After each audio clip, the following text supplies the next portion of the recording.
এক কম্পিউটার দোকানদারকে জনৈক ব্যক্তি দাড়ি ধরে টেনেছে এবং সমাজে সামাজিক যোগাযোগ মাধ্যমে প্রচুর ভাইরাল হয়েছে।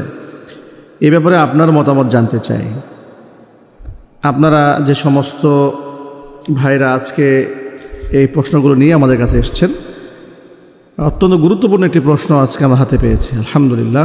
দাড়ি ধরে জনৈক দোকানদারকে জনৈক ব্যক্তি টানাহেঁচড়া করেছে, মারধর করেছে, তারপর নির্যাতন চালিয়েছে।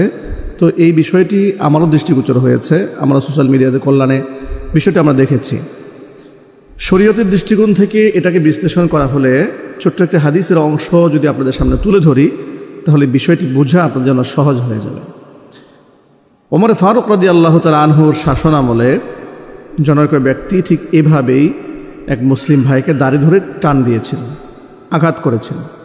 ওমর রাদিয়াল্লাহু তাআলা আনহু তার প্রেক্ষিতে তাকে বলেছিলেন, তুমি যাকে দাড়ি ধরে টেনে অত্যাচার করেছো, জুলম করেছো, সে যদি তোমাকে ক্ষমা না করেন তাহলে আমি তোমার উপর হদ কায়েম করব, মানে তোমার উপর শাস্তি প্রয়োগ করব। এর দ্বারা খুব স্পষ্টই প্রমাণ হয় যে দাড়ি ধরে টান দেওয়াটা এটা বান্দার হক নষ্ট করা। দ্বিতীয় যে বিষয়টি আপনাদের সামনে আমরা উপস্থাপন করতে চাই সেটা হচ্ছে, ইসলামের কিছু কিছু আমল আছে যেটাকে শিয়ার ইসলাম বলা যায় বা ইসলামের প্রতীক বোঝানো যায়। দাড়ি যদিও একটি মুখতালাফি মাসালা, কোনো কোনো ওলামা ইকরাম এটাকে দাড়ি রাখাটাকে ওয়াজিব বলেছেন, কেউ কেউ সুন্নতে মুআক্কাদা বলেছেন। হোক সুন্নতে মুআক্কাদা কিংবা ওয়াজিব, যেটাই হোক, এটা রাখার গুরুত্ব অপরিসীম। নবী করিম সাল্লাল্লাহু আলাইহি ওয়াসাল্লাম স্পষ্ট বলেছেন, আউফুল লুহা ওয়া আফুল লুহা, দাড়িকে তোমরা ছেড়ে দাও, কোনো বর্ণনার মধ্যে এসে দাড়িকে লম্বা করো, দাড়িকে খাটো করো না, ইত্যাদি ইত্যাদি অনেক ধরনের বর্ণনা পাওয়া যায়। এমনকি নবী করিম সাল্লাল্লাহু আলাইহি ওয়াসাল্লাম সাহাবায়ে কেরামদেরকে দাড়ি রাখতে হুকুম করেছেন। এখানে আমরা যে বিষয়টি নিয়ে আলোচনা করতে চাই সেটা হচ্ছে, দাড়ি ধরে টানাটানি করা এটা কি ইমানকে নষ্ট করে দেয় কি না, এটা অনেকেও জানতে চেয়েছেন। আপনাদের মনে রাখতে হবে, ইসলামী শরীয়তের পরিভাষাগুলোর মধ্যে দাড়ি রাখার বিধান ওয়াজিব। সেক্ষেত্রে কোনো ব্যক্তি যদি ইসলামের যে কোনো বিধানকে তুচ্ছ করে, ব্যঙ্গ করে, বিদ্রূপ করে, তাহলে এটা তার ঈমান নষ্ট হয়, এটা কুফর হয়। কিন্তু কোনো ব্যক্তি যদি এটাকে হালাল মনে না করে বা তুচ্ছতাচ্ছিল্য না করে, রাগের বশত তাকে মেরেছে, আঘাত করেছে, তাহলে সেই ব্যক্তি কবিরা গুনাহ করেছে।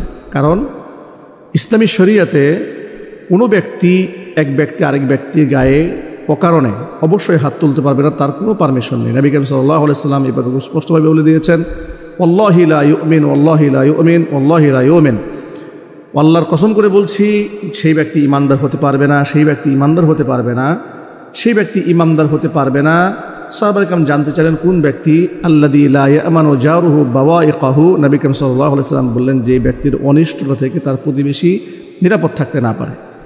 এর মানে হাদিস দ্বারা খুব স্পষ্ট প্রমাণ হয়, কোনো ব্যক্তির হাত থেকে যদি অপর মুসলিম নিরাপদ না থাকে তাহলে সেই ব্যক্তি ইমানদার হতে পারবে না বলে নবী করিম সাল্লাল্লাহু আলাইহি ওয়াসাল্লাম অত্যন্ত কঠোর ভাষায় সতর্ক করেছেন। সুতরাং কোনো ব্যক্তি যদি এই কাজটি করে, তাহলে ফুকাহা ইকরামের দৃষ্টিভঙ্গি হচ্ছে, তাহলে সে গুনাহে কাবীরা করেছে, অর্থাৎ একটা বান্দার হক সে নষ্ট করেছে, আঘাত করেছে, এই জন্য সে কবিরা গুনাহ করেছে। কিন্তু তাকে কাফের বলা যাবে না, তাকে বেঈমান বলা যাবে না, তাকে মুনাফিক বলা মুশকিল। তবে এই গুনার জন্য তাকে অবশ্যই তওবা করতে হবে, যেটা ওমর ফারুক রাদিয়াল্লাহু তাআলা আনহুর সে ঘটনা থেকে যা সুস্পষ্ট প্রমাণ হয়। তবে কোনো ব্যক্তি যদি দাড়ির প্রতি তার ক্ষোভ থাকে, মূলত দাড়ির উপরেই তার আক্রোশ থাকে এবং দাড়িকে সে সহ্য করতে পারে নাই, সেই জন্য সে আঘাত করেছে, তাহলে তার এই মানসিকতার নিয়ে যদি সে আঘাত করে, তাহলে সেই ব্যক্তি কুফর করেছে। এই জন্য তার তওবা করতে হবে এবং তার ঈমানকে নবায়ন করতে হবে।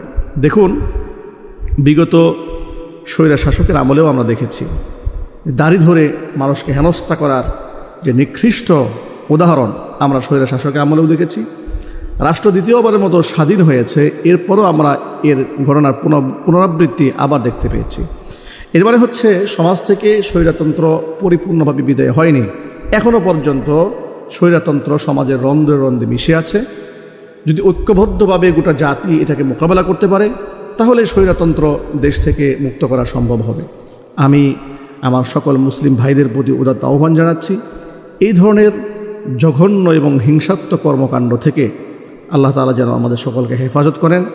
আমরা আমাদের রাগকে, ক্রোধকে আমরা নিয়ন্ত্রণ করব, অবশ্যই নিয়ন্ত্রণ করব। এমন কোনো কাজ, এমন কোনো আচরণ যেন আমাদের মধ্য দিয়ে না হয় যে আচরণ আমাদের ঈমানকে ক্ষতিগ্রস্ত করে, আমাদের আমলকে ক্ষতিগ্রস্ত করে। সুতরাং দাড়ির ব্যাপারে আমাদের সুস্পষ্ট বর্ণনা হচ্ছে, দাড়ি শিআর ইসলাম, দাড়ি ইসলামের আহকামাতের মধ্যে গুরুত্বপূর্ণ একটি হুকুম, এটা রাখা ওয়াজিব, কারণ কোনো কোনো বর্ণনার মতে এটা রাখা সুন্নতে মুআক্কাদা, রাখার ব্যাপারে উদ্বুদ্ধ করা হয়েছে। এমনকি নবী করিম সাল্লাল্লাহু আলাইহি ওয়াসাল্লাম দাড়িকে লম্বা করতে বলেছেন, গোঁফকে ছোটো করতে বলেছেন। এমনকি ইহুদি খ্রিস্টানদের বিরুদ্ধাচরণ নবী করিম সাল্লাল্লাহু আলাইহি ওয়াসাল্লাম করতে বলেছেন। সুতরাং আমরা দাড়ি রাখবো, আমরা দাড়িকে কখনো তুচ্ছ তাচ্ছিল্য কিংবা ব্যঙ্গ করব না। ফুকাহা ইকরাম এই দৃষ্টিভঙ্গি লালন করেন যে কোনো ব্যক্তি যদি এটাকে তুচ্ছ না করেন, তাচ্ছিল্য না করেন, এটাকে অপছন্দ করে কিংবা ঘৃণা করে যদি আঘাত না করেন, তাহলে সেই ব্যক্তি গুনাহে কাবীরা করেছে, তাকে তাওবা করতে হবে, ইস্তিগফার করতে হবে, এবং যার সাথে ঘটনা ঘটিয়েছে, যার হক সে নষ্ট করেছে, তার কাছ থেকে ক্ষমা চেয়ে নিতে হবে। অন্যথায় সেই ব্যক্তি কবিরা গুনাহ করেছে এবং কবিরা গুনাহ কারণে তাকে জাহান্নামের শাস্তি ভোগ করতে হবে। কিন্তু ঈমান তার নষ্ট হয়েছে বলে স্পষ্ট বলা যাবে না। যদি দাড়ির উপরেই ক্ষোভ থাকে আর দাড়িকে তুচ্ছ করে ব্যঙ্গ করে, তাহলে তার ঈমান নষ্ট হয়ে যাবে। আল-ইয়াযু বিল্লাহ। আল্লাহ তাআলা ঈমান নষ্টকারী সমস্ত পাপাচার থেকে, আমল নষ্টকারী সমস্ত চিন্তা চেতনা এবং গুনাহ থেকে আমাদের সকলকে হেফাজত করুন। আমিন।